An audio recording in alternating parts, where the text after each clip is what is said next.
I don't know who Marion is, but this block is called Marion's Choice. And today I'm going to show you how to make a 5-inch version.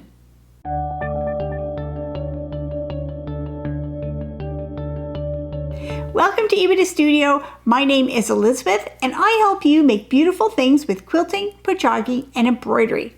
So today I'm going to show you how to make a 5-inch version of the Marion's Choice quilt block. Now this block, it does have a lot of little pieces in it, but when we break it down, you can see it's not super difficult to make. This block uses 3 different colors. So there's a dark fabric, a light fabric, and then a feature fabric or a contrasting fabric. So you can see in mine, for my feature or contrasting fabric, I just used this light print, and so it is very subtle.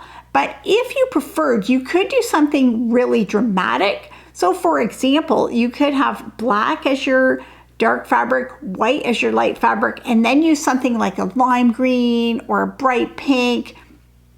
And that would totally change the look of the block because it would be much more dramatic. Or you can go with something more subtle like I have. It looks good either way. So this block, it gives the impression of a dark frame around an inner 9-patch block. But as you can see in the construction, that it's not actually a 9-patch block in the middle. So choose your 3 fabrics, a light, a dark, and a contrasting, and then we can get started making this. So from the dark fabric, you are going to need 4 pieces that are 1.5 inches by 2.5 inches. Then you're going to need 12 1.5-inch squares. From the light fabric, you're going to need 9 1.5-inch squares. And then from the contrast or feature fabric, you're going to need 4 1.5-inch squares. And I'm using this pink print for this. Now, the first thing that you're going to do is you're going to take 8 of your 1.5-inch dark squares and 8 of your 1.5-inch light squares. And you are going to use those to make 8 half square triangle units. So I recommend, because these are small, you use the easiest ever method for making half square triangles.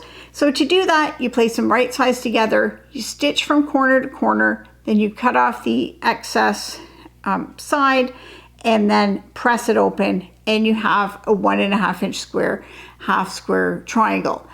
If you prefer, you can use a different method to make this, but then you'll need to cut your fabric for whatever method you want.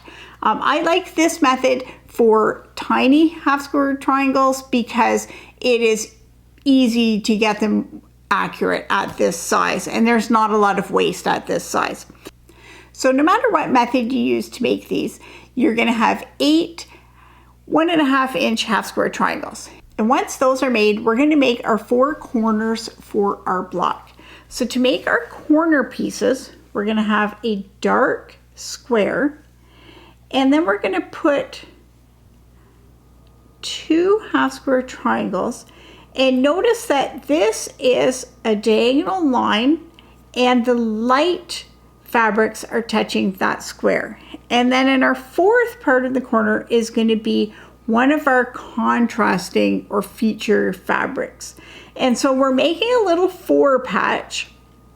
And so you do want to pay attention to the orientation of these triangles, that it's a diagonal line and it's the light triangle that is going to be touching this dark corner square. So we're going to make 4 pieces that look just like this. So to make these little 4 patches, we start by joining our pieces in pairs and then press your seams away from the half square triangle. So this seam is pressed this way and this seam is pressed this way. And then when we're going to join these 2 pairs together in the final seam, then our seams will just nest together nicely. We can feel with our fingers that those seams just kind of butt up against each other, and that'll make it easier to line up on the final seam. So there's a little corner unit. We're going to need 4 of those, 1 for each corner, and then we can lay out our block. So this block has a light square right in the center, And then at north, south, east, and west has our dark rectangles. So these are the 1.5 by 2.5 inch pieces. And then our corner pieces come in and they have the dark square on the corner of the block. So these, the feature fabric squares are in toward the middle, and then these triangles are in this orientation. So when you've laid it out, just take a quick look to make sure that all your corners were put together accurately and nothing was switched around as you're joining them. And now we can see this is just 3 across and 3 down. So we're going to join it just like a 9 patch. We will join these pieces into rows and then join our rows together. And when we join these into rows, we're going to press our seams toward the dark fabric. So these seams will go underneath this fabric, and the center row, the seams will go underneath the side fabrics. And so that will help our rows to be able to join together nicely when we're putting together the final block.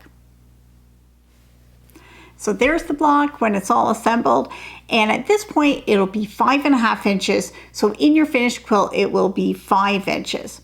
Now you might notice here that the half square triangles, they don't go all the way up to points. That is because of the seam allowances. So in the finished block they will go right up to the edge, so don't panic about that. And so this block, it is kind of easy to get things turned around. So just double check the layout as you are assembling it to make sure that the pieces are going together in the right order. So if you like this 5-inch block, then you might like some of my other 5-inch block tutorials. I have a whole playlist for that, so you can check that out. And for more quilting tutorials, patterns, and inspiration, you can find it at my website, epidastudio.com.